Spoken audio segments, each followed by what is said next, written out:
Биология пәні 10 сынып. Сабақтың тақырыбы онкологиялық жаңа түзілулердің пайда болуы. Балалар, осы сабаққа қарай біздің мақсатымыз жасушалардың бақылауға бағынбайтын бөліну нәтижесінде обырдың түзілуін түсіндіру. Күтілетін нәтиже жасушалардың бақылауға бағынбайтын бөлінуі нәтижесінде омырдың түзілуін түсінеді, қалыпты жасушамен салыстырады және обыралды жағдайлар мен олардың алдын алу іс-әрекеттері жайлы парағын құрастырады. Сонымен балалар, онкология дегеніміз не? Бүгінгі сабағымызда осы сұраққа жауап беруге тырысайық.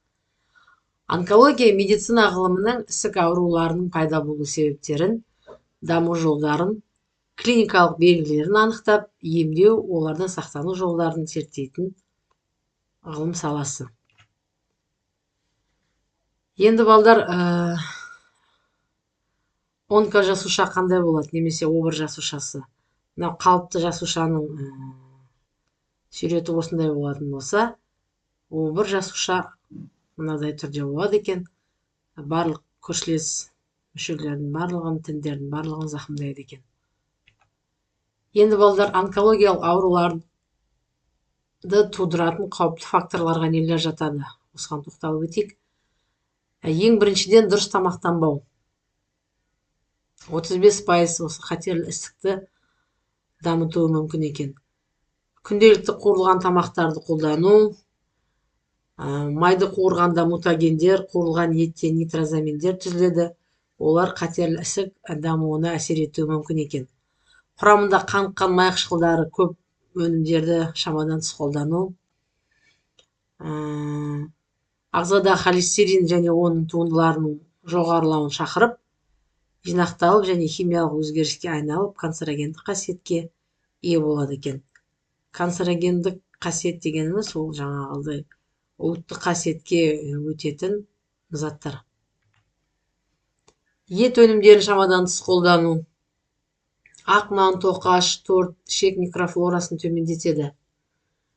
Ылғалды немесе жылы жерде дамитын сарғыш зең басқан табақ өнімдерін қолдану, ұн жарма және тағы басқа.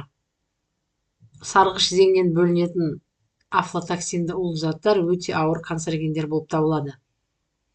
Тамақ өнімдері сарғыш зеңмен зақымдануының алдын алу, өнімдерді сақтайтын орынды таза және құрғақ ұстау керек, желдету керек. Канцерогендерге қақталған ет және шұжықта жатады екен. Витамин А және Е жеткіліксіздігі канцерогеннің күшін одан да жоғарылатады. Шылым шегу 30% қатерлі ісік дамытуы мүмкін. Вирусты зақымданулары 5% қатерлі ісік дамытуы мүмкін екен. Организмде ауру кезінде улы заттар, токсиндер бөлінеді, олар канцерогендер болуы мүмкін. Зиянды өндіріс 4% қатерлі ісік дамытуы мүмкін. Ішімдікті көп қолдану 3% дамытуы мүмкін екен. Шамадан тыс сәулелену 3% қатерлік ісік дамытуы мүмкін. Басқа факторлар: ластанған қоршаған орта 2%, тамақты қоспалар 1%, дәрілік және емдік процедуралар 1% және анықталмаған себептер бойынша 16% қатерлі ісік дамытуы мүмкін екен. Енді балдар, және де бұл ауруға негативті сезім жағдайлары, теріс эмоциялар, реніш, адамдардың талқылаулары, уайым, қайғы, кешілдік деген сияқты эмоцияларды осы ауруға алып келуі де ықтимал екен.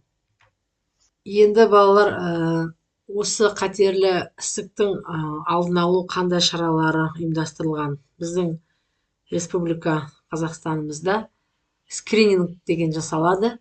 Скрининг дегеніміз осы қатерлі ісіктерді алдын алу мақсатында және аурулардың дамуын, қауіп факторларын, қосалқы аурулардың туындауын болдырмау және халық денсаулығын нығайту.